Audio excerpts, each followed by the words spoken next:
বলুন, আমার মেডেলগুলোকে ফেরত দিতে বলুন, আমার মেডেলগুলোকে ফেরত দিতে বলুন। আমার সব মেডেল নিয়ে চলে গেছে। ঢোকার সময় তো পড়ে যাবে।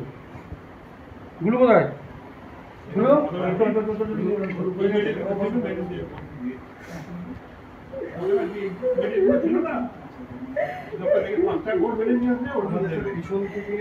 আপনিও পারলেন না আমার মেডেল রক্ষা করতে।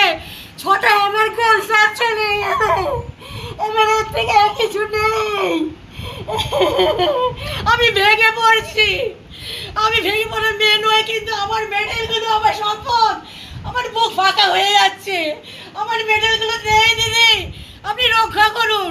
আমি পুলিশের উপর আমার ভরসা রাখতে পারছি না, আপনি কিছু করুন। আমার দুবার চুরি হয়েছে কিন্তু কিচ্ছু হয়নি। আমি মেডেলগুলোকে রেখেছিলাম যাতে দেশ বিদেশের লোক গর্ব করতে পারে।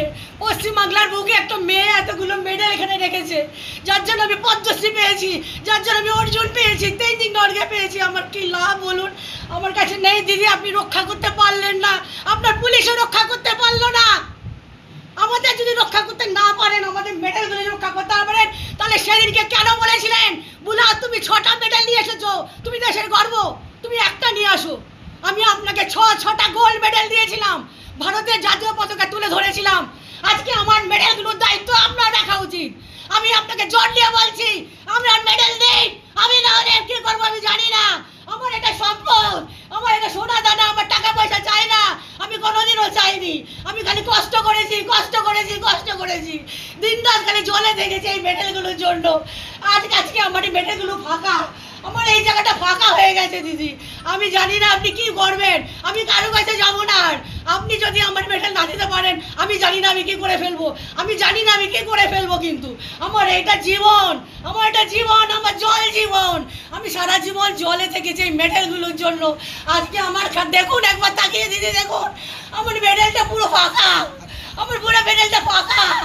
আমি ফাঁকা হয়ে যাচ্ছি, আমি জানি না, আমি আর কিচ্ছু দেখিনি, আমার কাছে কোনো মূল্য কিছু নেই।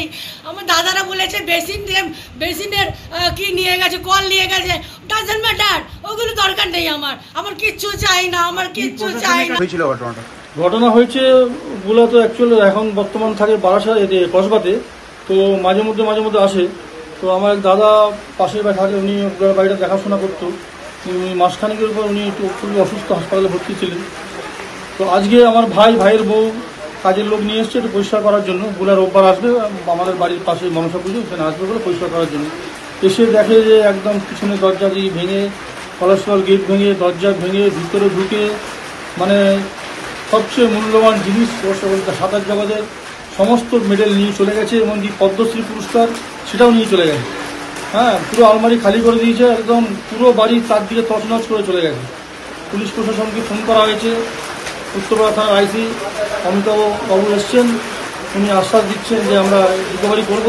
কিন্তু এর অতীতেও 2বার বুলার বাড়ি চুরি হয়েছে, গার্ড ছিল, মাঝে মধ্যে গার্ড দেয়, আবার আমাদের শ্রদ্ধেয় দিদিকে ফোন করার পরে আবার ওনারা আবার গার্ড শুরু করে, আবার আইসি যখন চেঞ্জ হয় আবার গার্ড বন্ধ হয়ে যায়। বর্তমানে কোনো গার্ড নেই এবং ভয়ঙ্কর চুরি, মানে ডাকাতি যাকে বলা হয়। মূল্যবান জিনিস বলতে সমস্ত মেডেল নিয়ে চলে গেছে। ওর পদ্মশ্রী নিয়ে গেছে, অর্জুন পুরস্কার এবং রাষ্ট্রপতির দ্বারা পুরস্কার তেনজিং নর্গে সেটাও আছে, কিন্তু পদ্মশ্রী নিয়ে গেছে। এবং ওর ন্যাশনাল অ্যাওয়ার্ড, স্টেট অ্যাওয়ার্ড যত আছে সমস্ত খালি করে।